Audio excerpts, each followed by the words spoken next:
So we're reaching into the breadbasket. First of all, it's Andromeda's breadbasket. That is, of course, the Open Phone's proprietary spread 4 cards. Deep, tetragrammatonal 4. That's you. That's them. This is the energy created between you. And card number 4 is the material result of your pairing in whatever symbolic, abstract, specific form that might take. I'm curious about you. Well. Here you are, standing on the Inferno like the pivot point between the Hanged Man and the Angel of Temperance. It's the beautiful transition moment known as the unnamed Arcanum is death itself. Now, of course, Moo, you know that that card has diddly squat to do with mortality, 99,000 out of 100,000, I don't know, times. All that says to me is that you, Moo, according to the cards, are walking through a moment of deep and profound evolutionary change. Congratulations. Good luck. You've got this. I believe in you.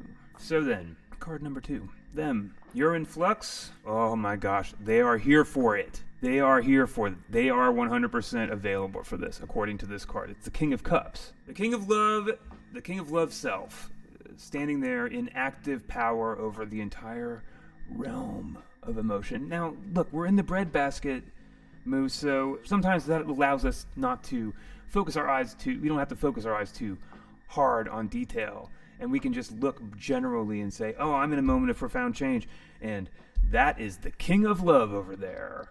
And then you just have little heart eyes shooting, out of your eyes, and I presume headed toward their eyes, where I guess the hearts go inside their eyes and into their brain. This is a very powerful combo. What a fun tango partnership this would be. How about the energy created between the two of you?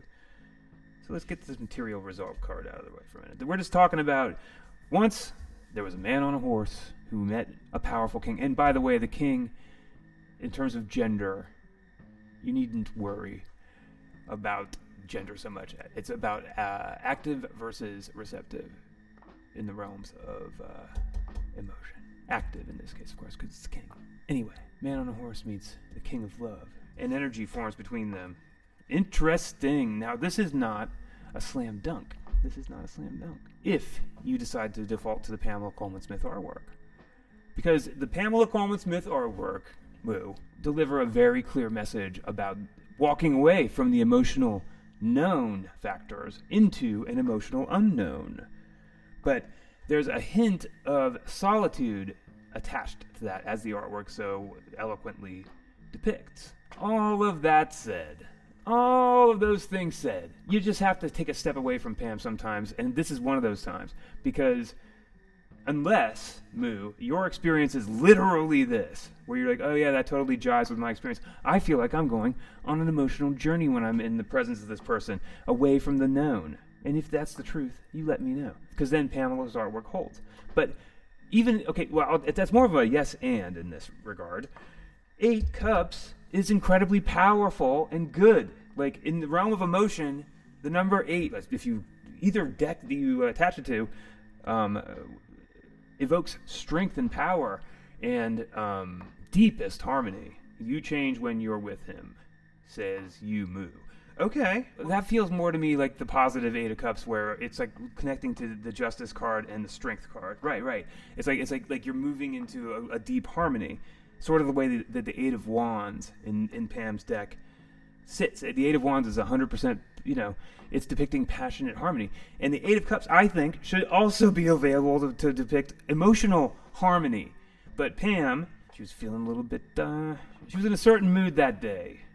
I love that card too, and I love reading the mystery part of it. That's great, and I love the idea of departing towards the 9s. I think that it's really, to my mind, I guess, where I would see Pamela showing up here is like that she's making it very verbal. She's leaving the 8s. Like, she's only showing you the 8s to take off. I'm like, I'm out of here. Not good enough. We got to look at this 4th card before I make any... Look, I'm just doing it.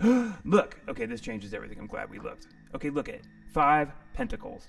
What does that mean? There is work in the material sphere. Okay? Do you feel me?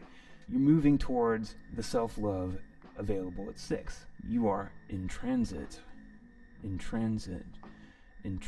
There is Work to be done to achieve something in the material sphere. There is either emotional strength or some form of emotional journey. A profound lesson. Why does it have to be profound? I think at this point, yes, you have to say that it is, yes, because when you're in the 8s and the 9s, yeah, you're up there. So let's take a step back.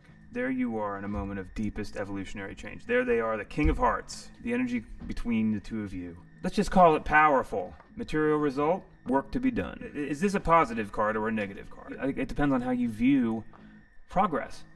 Because what you're seeing here is a depiction of progress. What you're seeing is the progress in progress. Suggesting that there's a road open before you that you must be going down. On the bottom of your deck, there's an angel waiting for you. It's the angel of recovery. Right here, you're in a moment of deep change. The deepest. Something's walking into this card, ending, and a new thing is being born and emerging. Do you understand? That new thing, that new, more powerful thing, more evolved thing that is emerging from this card is vulnerable because it's newborn. And that vulnerability, even as powerful as it is, needs somewhere to go and recover. Number 14, the Angel of Temperance, is there to receive all of that newborn energy and to re-equilibrate it, solidify it in essence. Or I'm fishing for a science word that my brain's like, nope, you're not going to get to have it. It has to do with it's basically equilibrium. Basically, like you got to steady yourself to get ready to go for number 15, the devil. Temperance angel's got a dancing partner, you see, and it's the devil.